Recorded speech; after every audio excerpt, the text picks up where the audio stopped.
Black mortality, like Yes. Black mortality is something that is very important, and especially with you being here, that's another reason why I chose you from More Say, is that I really want you to touch on Black mortality and, you know, the like what's going on, like what's really going on. Girl, listen here.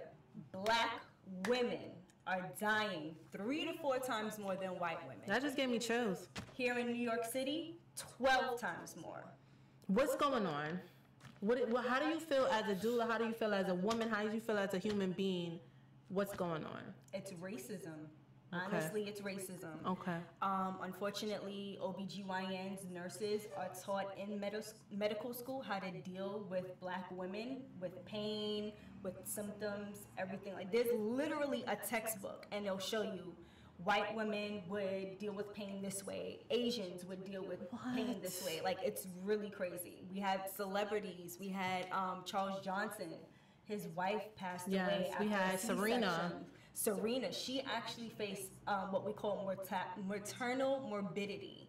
So it could be short or long-term complications from pregnancy, birth, or postpartum, and it's also called a near death. God. Yes. So we actually have a lot more near deaths than we actually have deaths, but the stats are still crazy. Yeah. So. Yeah, it's just really unbelievable and outrageous how they treat Black women. Yes. And I think this is more information and more important for us to feel as if we need to have a doula. What do you think when it comes to Black women in birthing, and you saying those statistics, and now me being either frightened or discouraged to to be pregnant or to have a baby? Like, Right. what would you tell me? It's definitely a lot of mental work.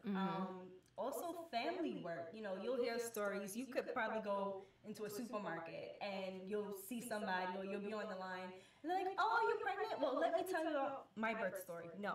We have to cut the negative experiences. Absolutely. We have to cut the negative Absolutely. stories. We have to educate our youth. We have to educate our young girls. Absolutely. That's where it starts. It starts in the home. And then as they grow up, as they see, as they make their own decisions, they're more informed. If we get to a mom when she's already pregnant, we lost the battle. Wow. Because now we have to take somebody who's uneducated, Absolutely. educate her That's to big. an extent where, like I said, you don't overwhelm her, because now she has a family to focus on. Right. And then after that, it's like you kind of somewhat lose out of touch, because again, she's dealing with her family. Now they're trying to figure out how to be a new unit, how to be a new dyad. So that's why I said getting to them before they're pregnant is what's best. Okay. So yes, speaking on Black women and I'm dying, and what do you specifically mean when you say racism, and what other factors you think play a part in Black women dying at these high rates? Definitely, and it's not even, just to clarify, it's not even Black women, it's Black babies as well. So it's maternal and infant mortality. Wow. But with the moms, besides racism, again, it is underlying conditions. Okay. We do know Black women are more susceptible to hypertension. Okay. And then even more so during birth, during pregnancy. So besides preeclampsia and eclampsia, we also have things of, again, the pre-existing conditions. We also have pain factor. One big component that nobody talks about is that birth is physiological, meaning birth doesn't need any interventions unless it's medically necessary. So we see a lot of moms get epidurals. 1 in 3 women will have an epidural. Wow. And we know that the World Health Organization wants it to be around 10% of women getting cesareans. That's another issue That too. is definitely something that's So big. 1 in 3 women get epidurals. About 33% of women get cesareans, which is unnecessary at times. We do know that moms who have home births actually have better births, because midwives, just like doulas, believe in evidence-based practices. So that would mean leaving a mom alone. She doesn't need to be vaginally checked. Okay. She doesn't, You know, if they need to check the baby's heart rate, check mom's heart rate, they'll use a Doppler, the fetal Doppler. Absolutely. In between contractions. She doesn't need to be watched, and that's another thing, you know. It's a lot of different things that go on in birth that we as doulas, as birth keepers, try to implement. But if a mom is brainwashed into thinking, I need to That's go a great to the word. hospital, That's a great word. And mentality plays a part. You know, we don't believe that birth is sacred. We automatically think, what if something goes wrong? Well, what if something goes right? How about that? Okay. You know, Okay. Absolutely. It's a lot.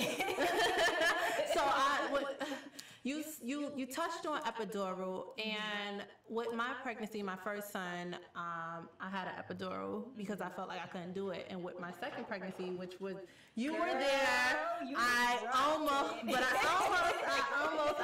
was like, listen, I can't do this without any epidural. So how do you encourage women not to have an epidural? Like, what do you say? Because people are probably watching this like, she's nuts, it's tough, it's hard, it's da-da-da. So how do we avoid getting an epidural? And why do you believe that women don't need one? Yeah, don't need one, and also requests for epidural. Okay, so again, birth is 50% mental, 50% physical. Absolutely. Say that again. Say that again. Say that again. It's 50% mental, 50% physical. Absolutely. Women think birth is completely 100% physical. Right. So let's say you stubbed your toe at home and you're like, ouch, this hurts. But then you're like, you know what? This doesn't hurt. It stings, whatever. You go Mind about over your matter. day. Mind over matter. Exactly. So when they realize that and they understand that, they're like, okay, I can deal with this. Absolutely. You try to take contractions one step at a time. Absolutely. A lot of moms like, I don't know how I could get through birth. Well, let's start off slow, get through one contraction. The language surrounding birth is also important. Absolutely. Touch on that. Yes. Absolutely. So I have a list of words. So when you think of labor, you automatically think it's hard. Labor doesn't have to be hard. When we think of contractions, painful doesn't have to be painful. So we switch from painful to discomfort. You know, we try to make it positive. All right. Birth can be orgasmic. Okay. Women don't know that. Yes. You know? Absolutely. We think of two. It's called the Ring of Fire. So yes, as you probably experienced, yes, hell yeah. Amora coming out and crowning, yes, head coming through, yes, it probably burned. So sometimes nurses will be like, oh, you're gonna get that Ring of Fire. Hold up. Right. Pregnant women are very suggestive. Right. So you're automatically, one, telling her how she's going to feel. Right. And then you're telling her what she's going to feel. You're right. not that woman's vagina. Right. You don't know. Right. She can have an orgasmic birth. So it could be pleasurable for her. So right. we say, okay, you may feel some discomfort, or you may not even tell her what she may feel. Right. You know? It's person to person based. Okay. Yeah, so that was very enlightening and very important to know. So